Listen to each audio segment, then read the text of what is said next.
guys have heard a lot of what not to do or to leave things alone, and that is really important. So I want to go through a series of checklists to get you to when you can do something. And that would be, you have a tree, there are limbs that are smaller than a human body size that are possibly broken, and you can reach it standing on the ground. There's a lot of situations where you're going to want to call professional arborists.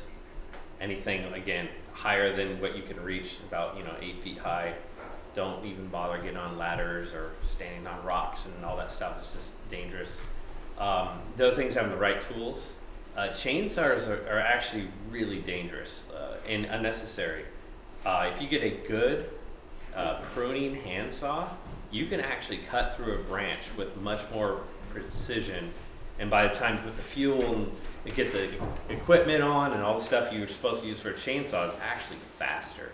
So having the right tool, making sure the conditions are right, no power lines.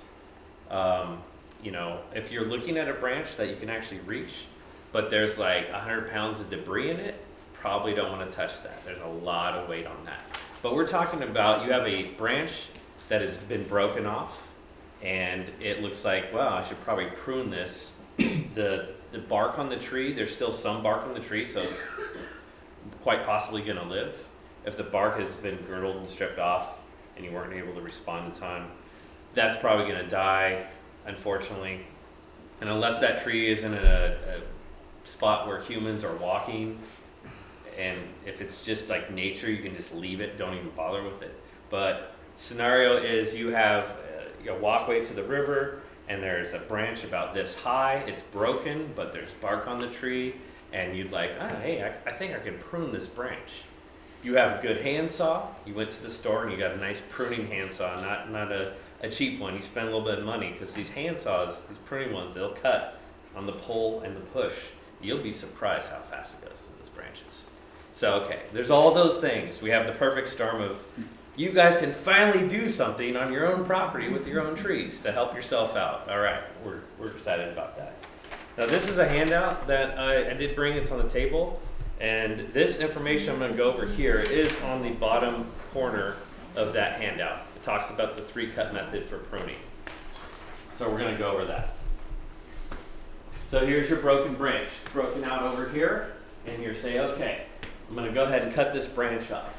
First thing you want to identify on the tree is where the branch collar is. That's where that kind of bulge comes out before the branch actually narrows down. This is different tissue here. If you cut it too far back, you're going to do what's called a flush cut. If you do a flush cut, you're actually cutting way too far back, and that tree won't seal up properly, and it'll be open to insects and disease. If you cut it too far out and leave what's called a stub cut, it also won't be able to close up that wound properly, open to insects and disease. So I call this the Goldilocks method, because it's got to be just right. So the important thing is you start with your first cut, or your A cut, and that's an undercut. You come out about 6 inches or so from where you're going to do your final cut. You identify the branch collar. You see, okay, that's where it's going to be the final cut. You do about 1/3 to halfway up, and you cut it from underneath. Then you come up with your second cut. You come about 6 inches or more out from there, and you can cut down from the top. The reason why we do this undercut is you got weight on that branch. And when you cut, sometimes it's going to like rip and strip. Instead of stripping the bark all the way down and leaving a giant wound on your tree that you're trying to save, it hits this undercut and it stops. No stripping the bark. So now you've got this branch that's off, the weight is off the tree, off the branch, and you just have this nice little stub, and you again find your branch collar and go, okay, I'm going to cut just outside the branch collar where it starts to even out, and then you do your final cut, and then that tree will go ahead and seal up itself. And if it's an oak.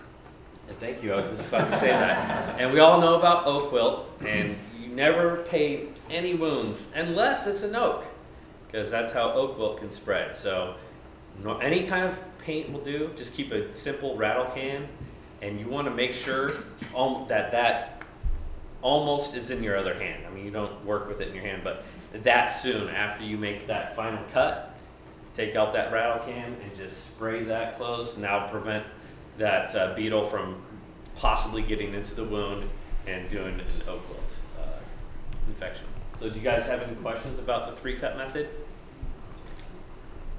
All right, I'm excited that you guys can hopefully finally do some stuff on your own property, because I know everyone has been saying leave everything alone, and that is most of the time correct, but this will be that 5% where you finally can do something. Man, yes, I'm helping my trees. Just real quick, comment about the oaks. All those wounds on your oaks, don't worry about them. They've been open. After about 72 hours, there's no attractant to the insects that are carrying the disease from Burnett Ranch Road area or anywhere else. So don't try to get up and paint all those old wounds. But if you're creating new ones, like Brad was showing, I just want to about the new ones. I just want to ask you about if there's some advantage to pruning paint over just rubble paint. Is it more flexible? Is it something that? Yeah, through research, this pruning paint isn't really necessary. All it's doing is creating a layer that's stopping the beetle from being attracted to it and getting to the new wound. The pruning paint, I think, was at one point in the history of our culture, there wasn't enough research being done. And, people used to pour cement into old wounds. There's all sorts of weird stuff we did, and we found out that, wait a second, trees actually heal themselves.